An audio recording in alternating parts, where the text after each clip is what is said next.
Une nouvelle de Alain de Rémieux, Cauchemar rose.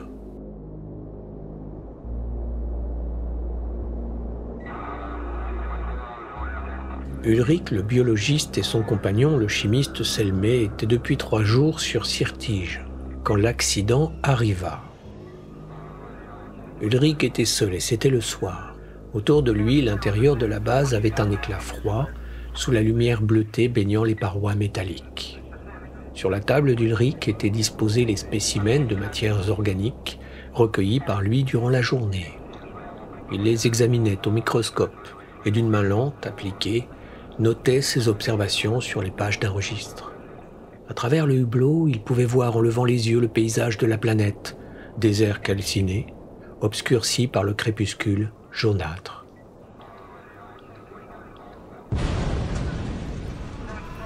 L'explosion fut brève, pareille à une détonation sourde.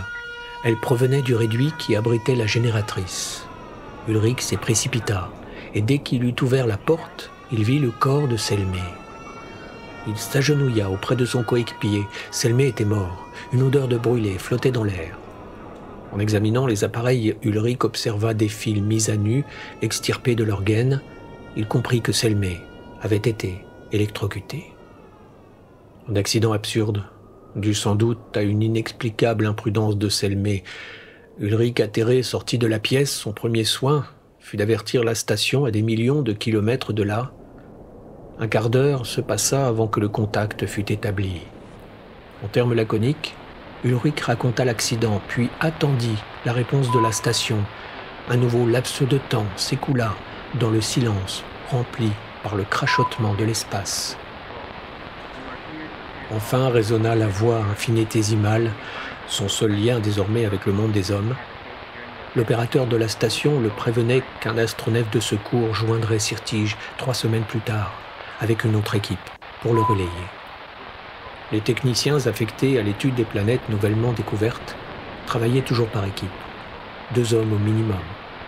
Dans l'espace et sur les mondes étrangers, le pire mal était la solitude. C'était de ce mal maintenant qu'Ulrich allait avoir à s'accommoder. Avec des gestes mécaniques, il sortit de l'entrepôt une excavatrice et la transporta à 200 mètres de la base, en s'éclairant avec une lampe dans le crépuscule grandissant. La machine mordit le sol. Ulrich délimita un trou de la dimension d'une silhouette humaine. Quand celui-ci fut assez profond, il revint à la base, se saisit du corps de Selmé et l'emporta. Il regarda une dernière fois Selmé avant de combler la fosse. Le visage aux yeux fermés de son camarade semblait dormir. Quand tout fut achevé, Ulrich chercha de quoi marquer l'emplacement de la tombe. Il ne trouva que des pierres qu'il se contenta de disposer grossièrement autour. En regardant la base, il eut soudain un étourdissement, comme si l'air venait à lui manquer.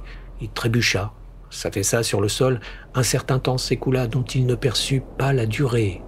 Puis son malaise se dissipa, un flot d'air envahit sa gorge et il eut l'impression de sortir d'un évanouissement. Il se releva et regarda avec surprise le spectacle autour de lui.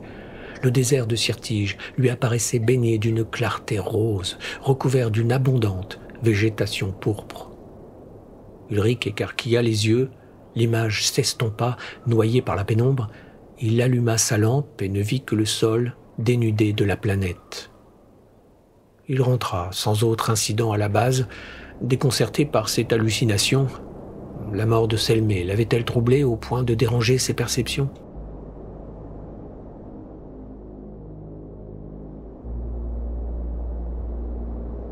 Il dormit mal cette nuit. Dans son cerveau défilaient des rêves où le visage mort de Selmé était relayé par le paysage à la végétation pourpre.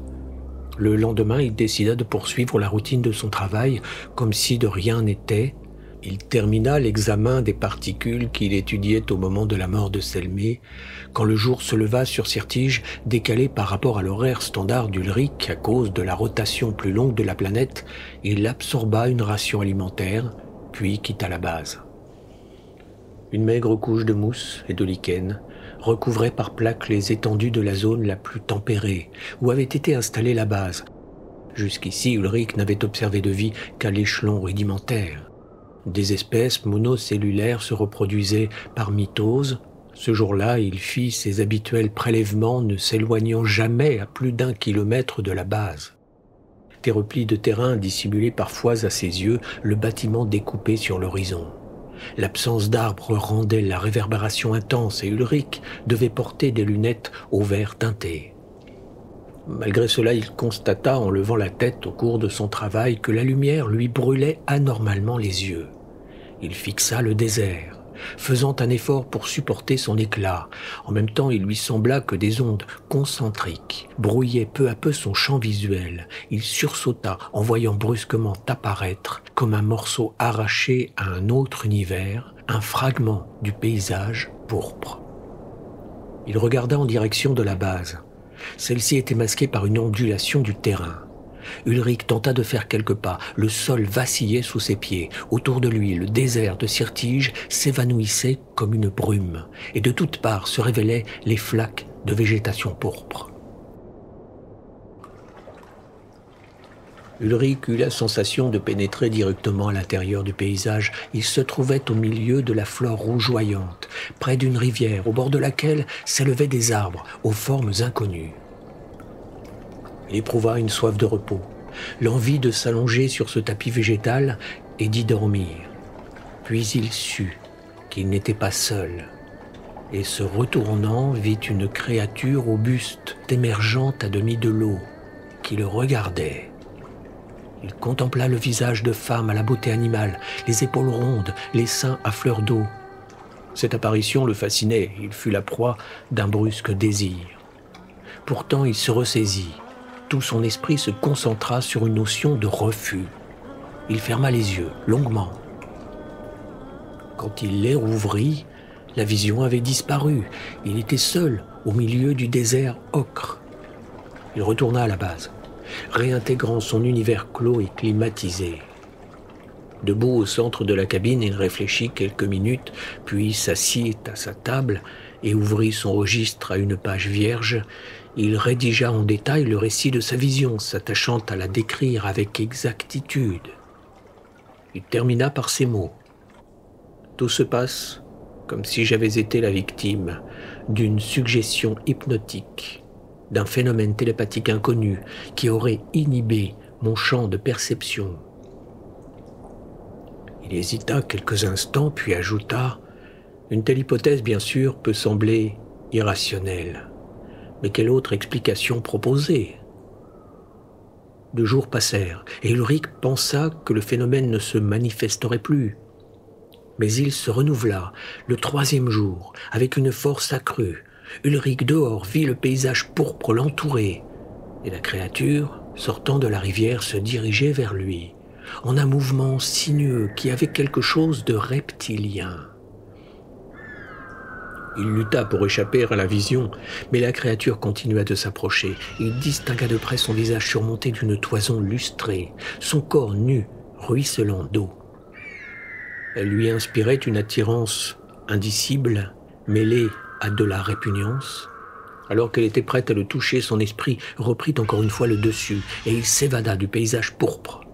Il reprit pied avec un vertige dans le panorama familier de Sirtige, se retrouvant face à une excroissance de végétation brune qui tranchait sur la surface nue du désert. Il gardait sur l'échine le prolongement d'un frisson qu'il avait saisi au moment où la créature levait la main sur lui.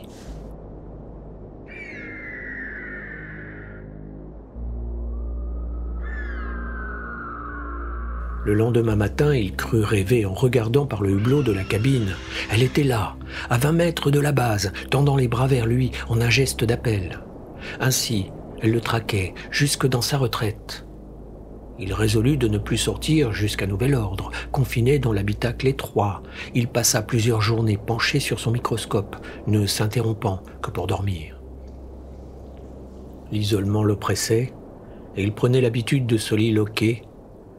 Quand il n'eut plus d'objet d'étude sous la main, il passa en revue ses observations antérieures concernant la vie de la planète. En feuilletant le registre, il tomba en arrêt sur la page où il avait consigné le récit de sa première vision. Il le relut plusieurs fois. Sa mémoire recréa le visage de l'étrange créature féminine, ses yeux de bête, sa bouche pareille à une blessure. Abruptement, Sans s'interroger sur ce qu'il écrivait, il jeta quelques lignes en marge. Elle est plus que belle. Elle est le point d'aboutissement de tous les rêves, de tous les désirs. Ce jour-là, il sombra dans un sommeil lourd, omnibulant, d'où il sortit avec l'impression de s'arracher à quelque règne minéral. Sa pensée demeura un instant à la lisière de la conscience. Puis on effleura le niveau. Il regarda l'heure, étonné d'avoir dormi si longtemps. Le jour s'était déjà levé sur Sirtige, alors que selon son horaire habituel, réglé avec minutie, il eût dû se réveiller en pleine nuit. Il quitta sa couchette et revêtit ses vêtements avec des gestes gauches, victime d'une faiblesse, filtrant dans ses membres de façon insidieuse. Le malaise s'accentuait. La perception d'une présence, le sentiment d'être épié, s'imposait à lui. Brusquement, il se retourna, son regard se porta vers le hublot. Un visage s'y incrustait, comme un portrait dans un cadre ovale. Avec un tressaillement, il reconnut la créature, la substance épaisse et concave du hublot opérant à la façon d'une loupe, dilatait le visage. Autour de celui-ci, des mèches s'agitaient, pareilles à des serpents, comme si un vent violent soufflait à l'extérieur, mais il n'y avait jamais de vent sur Sirtige. Ulrich se demanda depuis quand elle le surveillait, et si elle avait observé son sommeil. Que lui voulait-elle ? Impossible qu'elle pût être le produit de sa seule imagination. Elle existait, il en était persuadé. Un éclair de lucidité lui révéla la probable vérité. Elle était réelle, seule son apparence ne l'était pas. Cette apparence, elle la lui offrait pour mieux l'abuser, pour mieux le tenter. Peut-être était-elle un caméléon mental, apparaissant à chacun sous l'aspect le plus propre à neutraliser ses défenses. Il s'était détourné, la tête baissée. Il fixa la créature de nouveau. Elle lui tendait les bras, en reculant, l'invitant à le rejoindre. Une pensée folle traversa le cerveau d'Ulrich. Sortir de la base, à tout prix la capturer. Ainsi, il saurait. Quelles qu'en soient les conséquences, il lui fallut un effort immense pour combattre cette impulsion.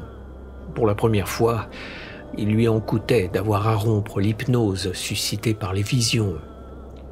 Bougeant à grand-peine, comme s'il secouait un poids, il alla actionner le dispositif d'obturation des hublots, puis il s'assit à sa table, la tête enfouie entre les mains. Le même jour, il transmit à la station le message radio suivant. Contrairement aux premières conclusions, présence probable sur Sirtige d'une forme de vie étrangère, capable d'agir télépathiquement sur nos sens. Ce fut son dernier acte lucide. Passé ce stade, il demeura prostré, se nourrissant de façon machinale avec de longs intervalles de sommeil où il sombrait sur place. Cet état se prolongea plusieurs jours. Ulrich n'avait plus que des pensées vagues. Il savait seulement que pour une raison dont il n'avait plus vraiment conscience, il devait éviter à tout prix de rouvrir les obturateurs des hublots. Il lui arriva de se déplacer jusqu'au registre, de tenter d'y griffonner quelque chose. Sa main ne traçait que des hiéroglyphes indécis. Une fois il l'ouvrit à une page naguère remplie par lui, il ne put déchiffrer sa propre écriture. Vint un moment où il sortit d'une de ces périodes de somnolence, l'esprit flottant comme détaché de son corps. Une griserie l'envahissait, accompagnée de vertiges, pareils à la sensation provoquée au bout d'un certain temps par le jeûne. Sans réfléchir, il se mit debout, gagna la porte de la base. Il était mu par un instinct sur lequel son cerveau n'opérait aucun contrôle. Il ouvrit la porte.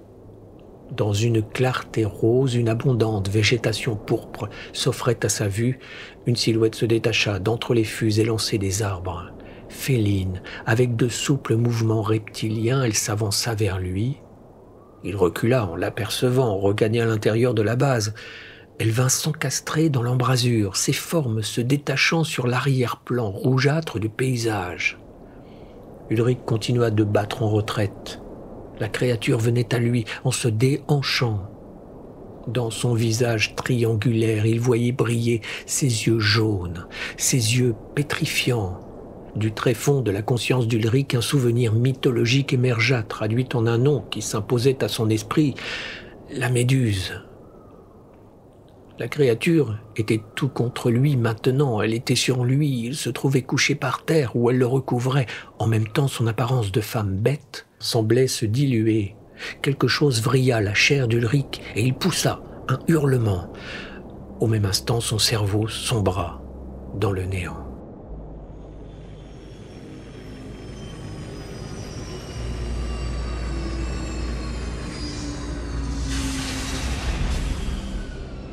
L'astronef envoyé par la station arriva sur Syrtige 2 semaines plus tard et se posa à proximité de la base.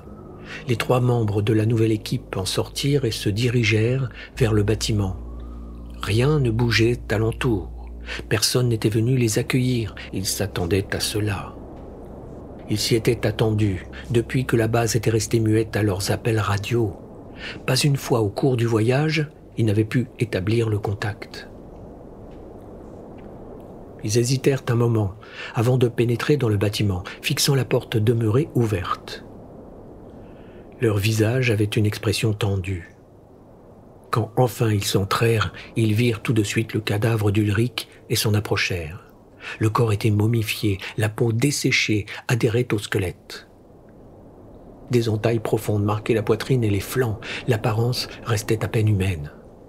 Ils soulevèrent le corps, celui-ci vidé de ses organes ne pesait plus rien, sa substance était sèche et cassante comme du verre.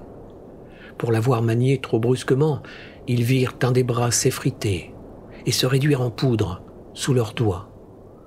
Reposant à sa place le cadavre grotesque, ils examinèrent la base, étudièrent les dossiers d'Ulrich, le registre où il avait rédigé ses observations.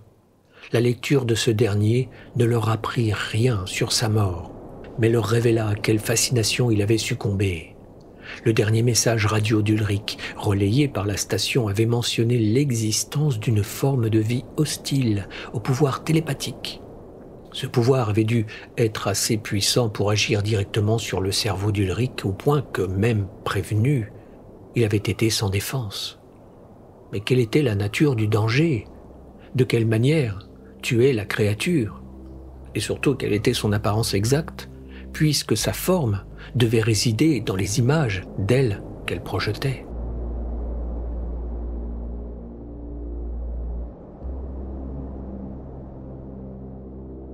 Les jours suivants, les 3 hommes s'aventurèrent au dehors sans rien noter d'alarmant. Le 5e jour seulement, l'un d'eux, le plus jeune, rentra un soir sans parler, très pâle, dans l'habitacle où étaient déjà réunis ses compagnons. D'une voix hésitante, le regard fixe, il se mit à parler. Et dans les yeux de ceux qui l'écoutaient naquit l'inquiétude. Il racontait qu'il rentrait vers la base quand il avait vu le monstre qui avait tué Ulrich. Mais ce n'était pas un monstre qui lui était apparu. C'était une femme à la beauté sans nom. À en croire son journal, Ulrich avait eu affaire à une créature semi-bestiale à la séduction lourdement charnelle. Le jeune homme qui achevait son récit avait vu, lui, un être éthéré, aux cheveux blonds, au visage d'ange. Un visage comme j'en vois dans mes rêves, précisa-t-il en riant faux. Par cette phrase, il donnait la clé des apparitions et tous, aussitôt, y prirent garde. La créature puisait dans le subconscient du sujet l'archétype sur lequel se modelait. L'image des rêves et des désirs individuels. La femme bête devait avoir correspondu aux goûts intimes d'Ulrich. La femme ange, au contraire, était l'idéal inconscient du jeune homme. Quel était derrière ces masques le visage véritable du monstre? « C'est incroyable, » reprit le jeune homme. « J'avais beau être averti, quelque chose me poussait vers elle. Il m'a fallu résister de toutes mes forces, c'était comme si ma volonté n'existait plus. » Ils s'entre-regardèrent, dans leurs yeux se lisait une résolution farouche. Ils vengeraient Ulrich et viendraient à bout de la bête aux multiples masques. Le jeune homme s'appelait Saguir. Il avait 25 ans. La nuit suivante, il eut du mal à s'endormir. Dans son esprit dérivait la vision dont il avait été témoin. La femme angélique à la longue chevelure blonde qui paraissait flotter sur le sol et l'appelait. À cette image se substituait celle d'un monstre à l'aspect indéterminé. Le monstre rampait vers lui pour l'étreindre et l'étouffer. Il se retourna sur sa couche. Ses épaules étaient moites. Il entendait à proximité la respiration régulière de ses deux compagnons. Il les envia de pouvoir dormir. Quand il céda enfin au sommeil, il avait l'impression que son insomnie avait duré des heures. Il reprit conscience avec un sursaut. Il ignorait l'heure, mais sur la planète, c'était maintenant le matin. Un jour pâle, pénétré par les hublots, près de lui, ses camarades dormaient encore. Il demeura quelques minutes immobile, les yeux dans le vague. Un malaise le gagnait, l'impression d'une présence. Brusquement, il sut. Sa tête se tourna vers le hublot principal. Un visage s'y encadrait. Un visage d'ange qui le regardait et souriait, impénétrable.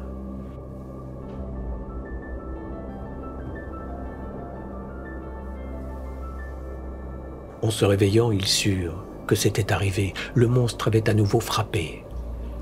Saguir était sorti de la base, peut-être par un dernier réflexe. Il avait refermé derrière lui la porte, évitant à ses compagnons de subir le sort d'Ulrich. Mais lui-même était-il encore temps de le sauver? Pâles, les lèvres serrées, ils revêtirent leur tenue, armèrent leurs pistolets thermiques. Ils sortirent dans le désert de la planète. Les traces de Saguir étaient faiblement visibles et s'effacèrent à quelque distance. Ils explorèrent méthodiquement les alentours, mais le jeune homme était introuvable. Toute la journée, ils s'obstinèrent. Ils sentaient qu'il leur fallait trouver, qu'ils ne pouvaient se contenter d'un constat d'échec. Ils voulaient venger Ulrich et leurs camarades. Ils voulaient, fût-ce au péril de leur vie, découvrir la vérité, savoir la nature du danger qui menaçait les hommes de ce monde. Le lendemain, étendant leur périmètre d'investigation, ils s'éloignèrent à plusieurs kilomètres de la base. Le sol à cet endroit se boursouflait en monticules, bossuant l'horizon. En arrivant au sommet de l'un d'eux, celui qui marchait en tête s'arrêta. Son compagnon le rejoignit. L'autre lui désigna quelque chose du doigt. Tous deux fixèrent le bas de la pente, jusque-là dissimulé à leur vue. Allongés par terre au pied d'un monticule, ils apercevaient le corps de leur coéquipier, surmonté par une forme au contour vague qui s'étalait sur lui. Ils descendirent la déclivité. Comme ils approchaient, l'apparence de la créature se précisa. Tous deux distinguèrent une femme se retournant lentement vers eux, leur faisant face dans une posture alanguie. Quand plus tard ils échangèrent leurs impressions, ils vérifièrent qu'elle leur était apparue à chacun sous un aspect différent. Mais l'important était que l'un et l'autre n'apercevaient en elle qu'une image de beauté, à la séduction irrésistible. Ils ne prêtaient plus attention à leurs compagnons étendus sans vie sur le sol. Ils ne voyaient que cette femme qui se révélait à demi, quittant le corps auquel elle s'était attachée. Une clarté rose le baignait. Elle les observait paisiblement en leur tendant les bras. À quelques mètres d'elle, ils s'arrêtèrent. « Il faut la tuer !» murmura l'un d'eux avec effort. Il leva son pistolet. « Mais t'es fou !» souffla le second. « Regarde-la !» Il avait posé la main sur le bras de son camarade. Sa voix avait une intonation hypnotisée. Il se remit en marche, s'avança davantage. Les contours de la créature redevinrent flous aux yeux de l'autre. Il vit des pseudopodes se projeter en direction de celui qui se précipitait dans le piège. Cette vision le dégrisa. Lentement, il braqua son arme, puis, sans regarder la cible qu'il visait, il appuya des deux mains sur la détente et tira à plusieurs reprises. Des langues de feu jaillirent, et il releva les yeux vers la créature qui s'affaissait. En un éclair comme un voile qui se déchire, il vit se dissiper l'illusion télépathique. Une forme répugnante, luttant contre les flammes qui le consumaient, se tordant sur le sol. Un peu plus loin, son compagnon vacillait. Encore hébété, l'homme tira une dernière fois. La créature se cabra en un ultime soubresaut. À pas lourd, il s'approcha de la dépouille noircie, la contempla avec incrédulité. La créature était manifestement végétale. Sa configuration évoquait un arbuste trapu, au tronc noueux, parsemé de rameaux épais, à la couleur brune et à la texture pareille à du cuir. Les racines hypertrophiées ressemblaient à des tentacules. Chacune d'elles était bardée de vrilles aiguës et tranchantes. Les deux hommes se rejoignirent. Celui qui avait failli succomber au fantasme reprenait son contrôle. Tous deux fixèrent le corps de Saguir sur lequel la créature avait entamé son œuvre. À la poitrine et au flanc, des trous bordés de sang séché marquaient les points où s'étaient enfoncées les vrilles. « Un vampire végétal ?» murmura l'un des hommes. Il comprenait maintenant pourquoi le corps d'Ulrich avait été vidé de l'intérieur. Il avait servi à la créature de terreau, d'humus nourricier. Elle s'était enracinée en lui, avait puisé à travers sa chair la substance propre à l'alimenter, puis une fois cette substance absorbée, elle s'était détachée de lui, à l'aide de ses racines dotées de motilité. Ses racines pareilles à des membres, elle avait regagné le désert où elle se tapissait, jusqu'au moment où l'arrivée de la nouvelle équipe avait réveillé son instinct destructeur. Après avoir enterré leurs camarades, les deux hommes se dirigèrent vers la base en silence. L'un d'eux le rompit enfin, en exprimant la question que tous deux se posaient intérieurement. Ce qui est curieux, c'est de n'avoir rencontré qu'un seul spécimen de l'espèce. Aucune forme de vie n'existe en un exemplaire unique. L'autre ne fit pas de commentaire. Qu'eût-il pu ajouter? Ils avaient regagné la base. Des tâches les attendaient et ils passèrent la journée à classer les notes d'Ulrich, à préparer leur rapport. Ils avaient décidé de repartir le lendemain en demandant, à leur retour, la mise en quarantaine de la planète. Le soir venu, ils s'endormirent. À leur réveil, ils se livrèrent aux derniers préparatifs. Quand enfin, ils sortirent de la base, ils s'immobilisèrent et vacillèrent, éblouis. Dehors, dans une éclatante lumière rose, des centaines de femmes radieuses s'avançaient vers eux, les bras tendus.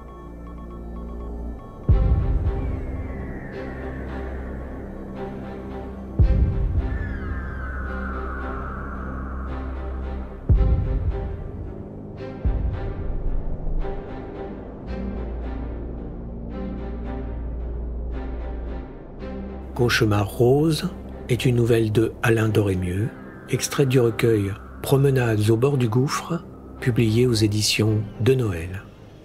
Narration, réalisation sonore et musique, Eric Hansen.